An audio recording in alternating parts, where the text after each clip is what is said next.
Stevens Hotel in Chicago, the first international conference on post-war aviation opened. Many and varied are the questions to be discussed by the arriving delegates of 51 different countries. Chief among these questions is the future freedom of the world air transportation routes.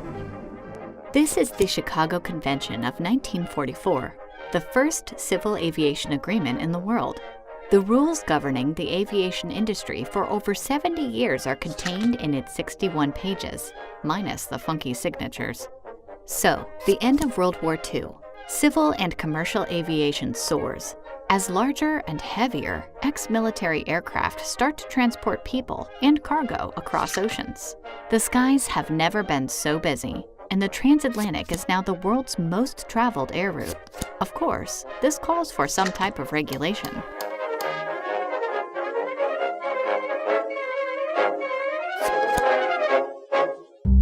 So, the Chicago Convention decides to establish the main industry regulator, the International Civil Aviation Organization, or ICAO. It will become a United Nations agency that will control how the agreements are carried out by the countries. Over the course of the following years, the ICAO has decided basically every rule and standard applied to civil aviation. Now, a lot is happening in the air at this time, and while the ICAO is drafting its first edition of standards and recommended practices for governments, airlines in these countries are already running scheduled flights that are not really supervised by anyone.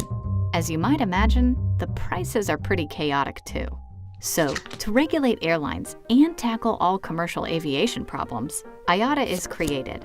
IATA, or International Air Transport Association, is formed in 1945 to help ICAO answer some technical questions, like how to make prices and rates more predictable and cheaper, and how to divide revenue from interlining journeys.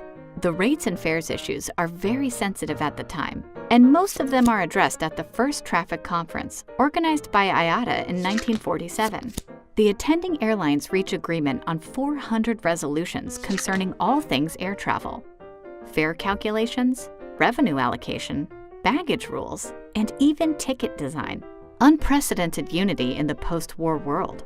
From that time on, these traffic conferences are regularly held in different parts of the world and soon transform into general meetings, which is how they function now. An annual general meeting is a big deal. The last meeting in 2019 was held in Seoul and hosted by Korean Airlines. It was opened by Korean and EU officials, followed by an annual report and panel discussions. That's like the main aviation event to visit if you're an airline. And this is a good segue into the modern era and a discussion of what IATA does now. One of the key features of our organization is its ability to design and implement standards accepted by everyone and applicable worldwide, and we think that it's probably our primary mission. We try to do our best to improve the passenger experience, because at the end of the day we are working for our passenger. Today, IATA members are some 290 airlines from 120 countries, about 82% of all scheduled air traffic. This, of course, doesn't mean that IATA regulations concern only the contracted airlines. Even if you're not signed up with IATA, but want to distribute tickets or run interline flights, it will control you. How so?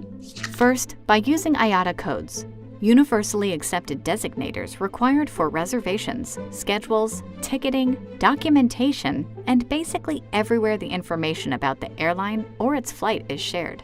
This two-character identifier is one of the industry's pillars, used everywhere and by everyone.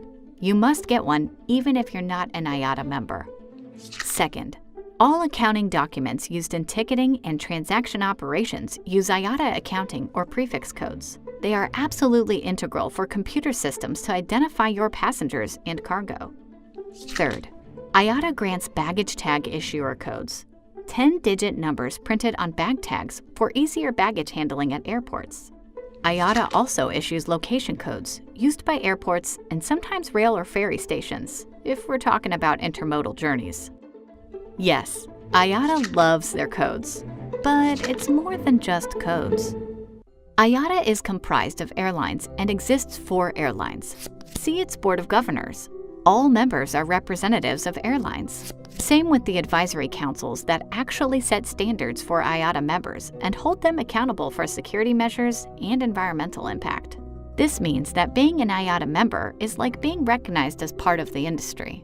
IATA also represents their interests by lobbying for airline operations campaigns.